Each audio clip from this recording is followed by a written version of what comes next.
Enquanto você me escuta agora, repare nos pensamentos que passam e naquele que não passa. Ele não vem com medo, não vem com pressa, não vem com emoção exagerada. Ele apenas aparece, claro e simples. Joseph Murphy ensinava que Deus fala através do subconsciente, quando a mente consciente para de resistir. E Neville Goddard dizia que, quando isso acontece, a orientação divina soa como o seu próprio pensamento, mas com uma firmeza silenciosa. Talvez você já tenha ignorado isso antes. Talvez tenha chamado de coincidência ou racionalizado demais. Mas observe, pensamentos que vêm do medo pressionam. Pensamentos que vêm da orientação não discutem com você. Neste vídeo, você vai aprender a reconhecer na prática essa diferença, sem religião confusa, sem frases prontas. Você vai entender por que a verdadeira orientação nunca vem com urgência, como criar o estado mental que permite essa escuta, e por que muitos confundem ansiedade com voz de Deus. Se você ficar até o final, vai sair com um critério claro: saber quando um pensamento é apenas reação e quando ele é direção. Não escute com pressa. Esse vídeo não é para preencher a mente, é para ajustar a forma como você escuta a si mesmo. A maioria das pessoas acredita, mesmo sem perceber, que Deus fala de fora para dentro, como se a orientação verdadeira precisasse chegar através de um evento externo, uma frase dita por alguém, um sinal evidente demais para ser ignorado. Joseph Murphy explicava que essa expectativa cria um bloqueio silencioso, porque ela mantém a mente em estado de espera, e a mente que espera está sempre em tensão. Quando você está tenso, você não escuta. Você apenas reage. Pensamentos que vêm da reação emocional costumam ser rápidos, insistentes, cheios de justificativas e explicações internas, como se precisassem convencer você o tempo todo. Já a orientação verdadeira não faz esforço algum para ser aceita. Ela surge completa, simples e curiosamente silenciosa.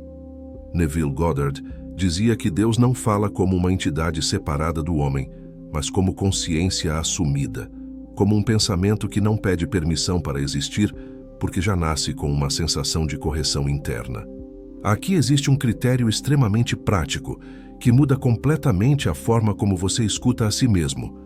Se um pensamento vem acompanhado de medo, de urgência, ou de uma sensação de se eu não fizer agora, algo ruim vai acontecer, isso não é orientação. É o sistema emocional tentando proteger você.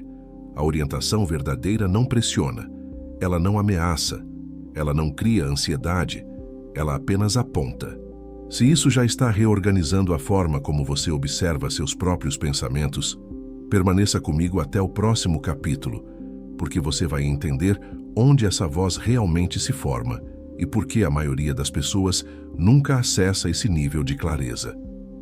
Quanto mais uma pessoa implora por respostas externas, mais distante fica da orientação real, porque transfere poder ao invés de assumir presença. Talvez agora você perceba quantas vezes ignorou pensamentos simples, calmos e lúcidos por esperar algo mais intenso, mais emocional, mais dramático. E isso muda tudo. Joseph Murphy foi extremamente claro ao afirmar que Deus se expressa através do subconsciente, não da mente consciente que analisa, compara e duvida, mas daquele nível mais profundo onde o pensamento surge sem conflito. O subconsciente não debate, ele apresenta. Por isso, ideias verdadeiras costumam surgir quando você não está tentando resolver nada, quando o corpo relaxa e a mente deixa de lutar consigo mesma. Neville Goddard explicava que, nesses momentos, a imaginação não está criando possibilidades, mas revelando estados que já existem em potencial. É por isso que tantas orientações aparecem antes de dormir, ao acordar ou em momentos de silêncio inesperado. Quando o corpo sai do estado de alerta, o acesso ao subconsciente se abre naturalmente. Não por mérito espiritual, mas por ausência de resistência. Aqui está algo que poucas pessoas aceitam. Cansaço emocional prolongado bloqueia a escuta interior. Não por falta de fé, mas porque o sistema interno está ocupado demais tentando sobreviver. Orientação exige disponibilidade. E disponibilidade não é esforço, é repouso interno.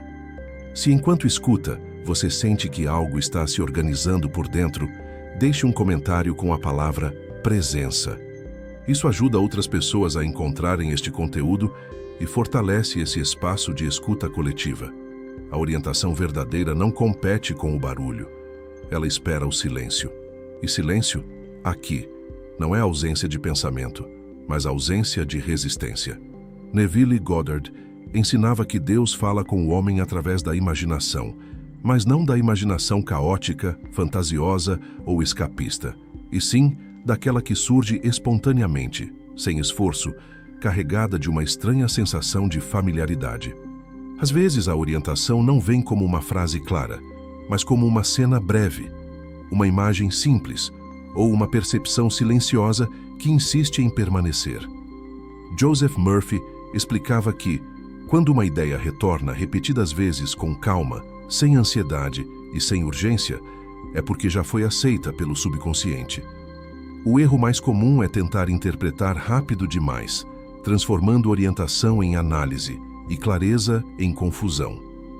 A orientação não exige interpretação imediata. Ela exige observação paciente. Existe um sinal muito confiável aqui. Imagens verdadeiras não aceleram o corpo. Elas estabilizam.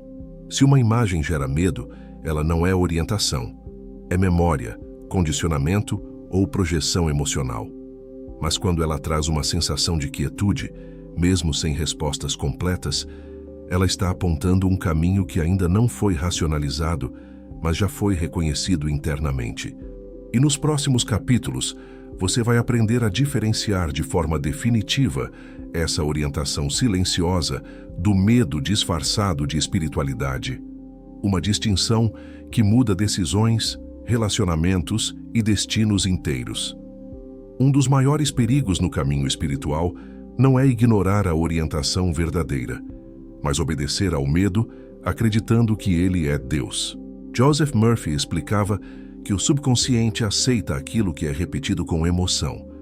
E quando uma pessoa vive por muito tempo em alerta, o medo começa a parecer familiar, quase íntimo. Com o tempo, ele ganha voz. Neville Goddard era extremamente claro ao afirmar que Deus nunca fala por meio de ameaça, culpa ou punição. Essas sensações não orientam, elas condicionam. Observe como o medo se manifesta.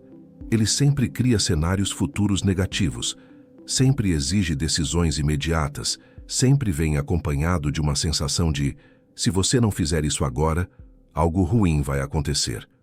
Esse tipo de pensamento não vem para guiar, vem para controlar.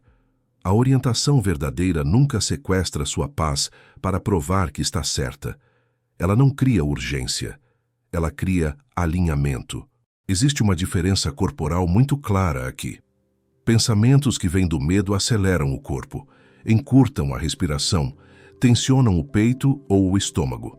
Já pensamentos que vêm da orientação podem até trazer responsabilidade, mas trazem junto uma sensação estranha de estabilidade, como se algo estivesse se encaixando, mesmo que você ainda não entenda o caminho inteiro. Muitas pessoas erram não por falta de espiritualidade, mas por excesso de obediência a pensamentos ansiosos que aprenderam a respeitar demais. E talvez, ao ouvir isso agora, você comece a reconhecer quantas decisões tomou, não por clareza, mas por medo de perder, errar ou decepcionar. Essa percepção já é um sinal de maturidade interior. Joseph Murphy ensinava que a paz é o maior critério de verdade espiritual.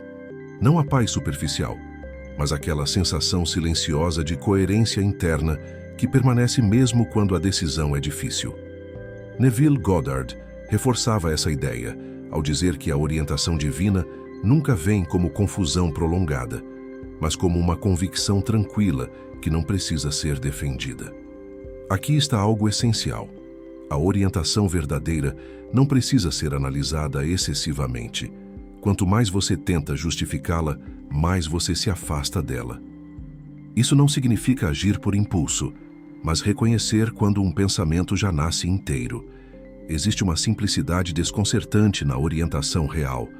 Ela não traz discursos internos longos. Ela aponta uma direção e permanece silenciosa. Outro ponto importante: a verdadeira orientação não entra em conflito com seus valores mais profundos. Ela não exige que você se violente emocionalmente para provar que está obedecendo a Deus. Ela pede responsabilidade, mas nunca autoabandono. Muitas pessoas confundem excitação emocional com confirmação espiritual, mas excitação passa. A orientação permanece. Ela volta nos dias seguintes, sempre com o mesmo tom, a mesma clareza, a mesma ausência de pressa. Se você está começando a perceber essa diferença dentro de você, permaneça até o próximo capítulo, porque agora você vai aprender como criar conscientemente o estado interno onde essa escuta se torna natural. Esse ponto muda completamente a relação com a própria mente. Neville Goddard dizia que você não força a escuta, você assume o estado a partir do qual a escuta acontece. Joseph Murphy ensinava que o subconsciente responde a estados, não a pedidos desesperados. Isso significa que a orientação não aparece quando você está implorando por respostas, mas quando você entra em um estado interno onde a resposta se torna desnecessária. Aqui está algo extremamente prático.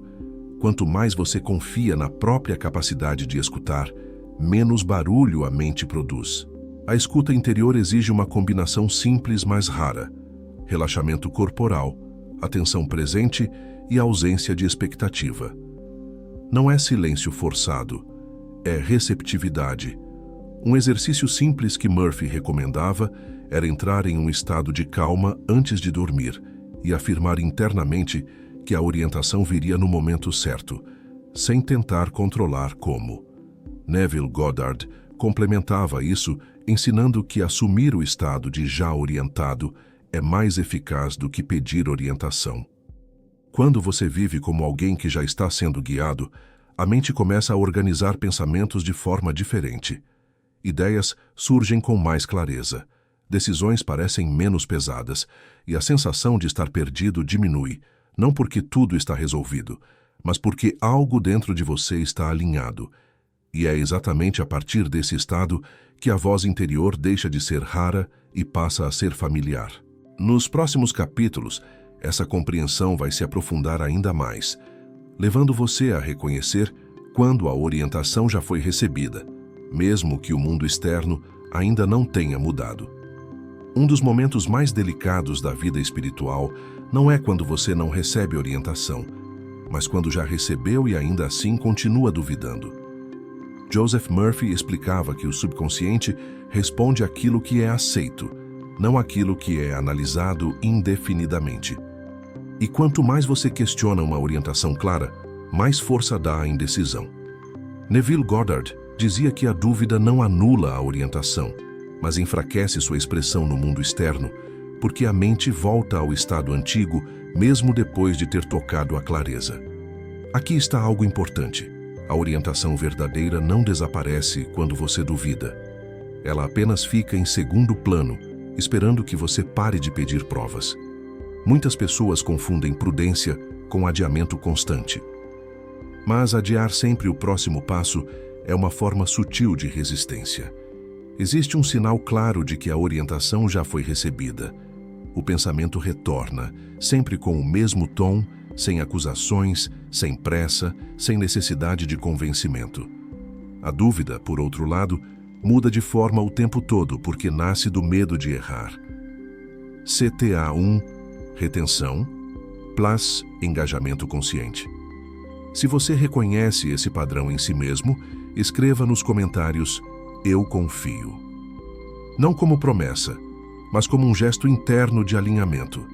Isso ajuda este conteúdo a alcançar quem também precisa escutar. Aceitar a orientação não significa saber todo o caminho, mas estar disposto a dar o próximo passo sem violência interna. E isso exige maturidade espiritual. Neville Goddard dizia que o homem não escuta Deus ocasionalmente, mas vive a partir do estado que chama de Deus. E Joseph Murphy afirmava que uma mente alinhada é uma mente naturalmente guiada. Isso significa que a orientação não é um evento raro, mas uma consequência direta do estado interno que você sustenta diariamente. Quando você para de implorar por respostas e começa a viver como alguém que já está sendo orientado, a relação com os pensamentos muda. Eles se tornam mais claros, menos barulhentos, mais objetivos. Você passa a reconhecer rapidamente quais pensamentos vêm do medo e quais vêm da convicção silenciosa. A orientação deixa de ser algo místico e passa a ser algo funcional, presente nas decisões simples do dia a dia. Aqui está a síntese de tudo o que você ouviu.